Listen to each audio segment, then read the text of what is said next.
नमस्कार, भारत एक्सप्रेस देख रहे हैं आप। आपके साथ मैं हूं उज्जवल मिश्रा। लोकसभा चुनाव का खुमार नेताओं के साथ साथ जनता के दिलो दिमाग पर भी छाया हुआ है। अब तो 3 चरणों के चुनाव भी संपन्न हो चुके हैं। चाय की टपरी हो या फिर पान की दुकान, हर जगह बात सिर्फ चुनावों की हो रही है। नेताओं से ज्यादा चुनाव की बातें जनता कर रही है। कौन जीतेगा, कौन हारेगा, किसने बदला पाला, किस पार्टी ने किया कौन सा चुनावी वादा, यानी नेताओं की ओर से एक दूसरे पर लगाए जा रहे आरोप प्रत्यारोप के बीच आपको बताते हैं चुनाव से जुड़ी 9 मई की वो 10 बड़ी खबरें जिन पर पूरे दिन रही देश की नजर। सबसे पहली खबर, सैम पित्रोदा की नस्लभेदी टिप्पणी को लेकर दिल्ली में कांग्रेस दफ्तर के बाहर बीजेपी कार्यकर्ताओं ने जमकर विरोध प्रदर्शन किया, जिसके बाद बीजेपी के कई कार्यकर्ताओं को हिरासत में भी लिया गया। इधर बसवरूप मायावती के भतीजे आकाश आनंद ने खुद से पार्टी की सभी जिम्मेदारियां वापस लिए जाने के बाद पहली बार आज टुप्पी चोड़ते हुए इस मामले पर प्रतिक्रिया दी है। उन्होंने कहा है कि आप हमारी सर्वमान्य नेता हैं, आपका आदेश सिर माथे पर है। भीम मिशन और अपने समाज के लिए मैं अंतिम सांस तक लड़ता रहूंगा। जय भीम, जय भारत।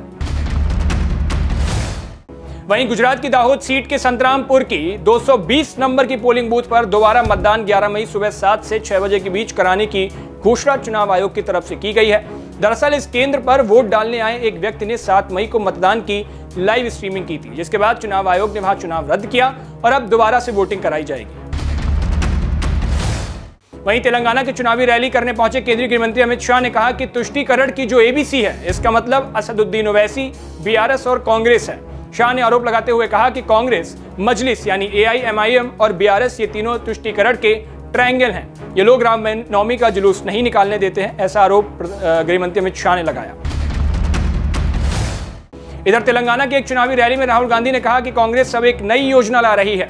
इसके तहत पहली नौकरी पक्की होगी। इसका मतलब 1 साल में पब्लिक सेक्टर, प्राइवेट सेक्टर, सरकारी अस्पतालों और दफ्तरों में बेरोजगार युवाओं को भर्ती किया जाएगा। इधर महाराष्ट्र के पूर्व मुख्यमंत्री उद्धव ठाकरे के गुट की शिवसेना यानी यूबीटी नेता प्रियंका चतुर्वेदी ने अमर्यादित बयान दिया है। उन्होंने वर्तमान मुख्यमंत्री के बेटे श्रीकांत शिंदे को लेकर आपत्तिजनक टिप्पणी की है। उन्होंने कहा कि श्रीकांत के माथे पर लिखा है कि मेरा बाप गद्दार है। इस बयान के बाद शिवसेना का एकनाथ शिंदे गुट पर आक्रामक दिख रहा है। इधर प्रधानमंत्री की आर्थिक सलाहकार परिषद के अध्ययन के मुताबिक 1950 में भारत की जनसंख्या में हिंदुओं की हिस्सेदारी 84% थी, ऐसा इस रिपोर्ट में आया है, जो 2015 में घटकर 78% हो गई है। इस दौरान मुसलमानों की हिस्सेदारी 9.84% से बढ़कर 4.09% हो गई है। इस रिपोर्ट के सामने आने के बाद अब तमाम सियासी दल एक दूसरे के सामने हो गए हैं। इधर आरजेडी के नेता तेजस्वी यादव पिछले 10 दिनों से पीठ दर्द से जूझ रहे हैं। गुरुवार को उन्होंने एक चुनावी रैली का वीडियो सोशल मीडिया पर पोस्ट किया।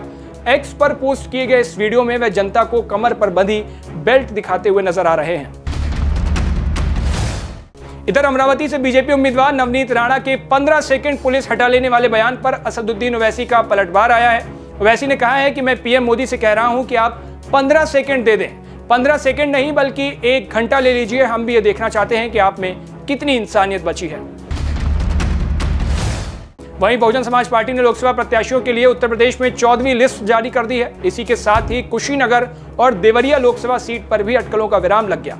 बसपा सुप्रीमो मायावती ने कुशीनगर लोकसभा सीट से शुभ नारायण चौहान और देवरिया लोकसभा सीट से संदेश यादव उर्फ मिस्टर पर दांव लगाया है। तो आज की चुनावी सुर्खियों में बस इतना ही। कल फिर मिलेंगे चुनाव की ताजा तरीन खबरों के साथ। देश और दुनिया की बाकी तमाम खबरों के लिए देखते रहिए भारत एक्सप्रेस।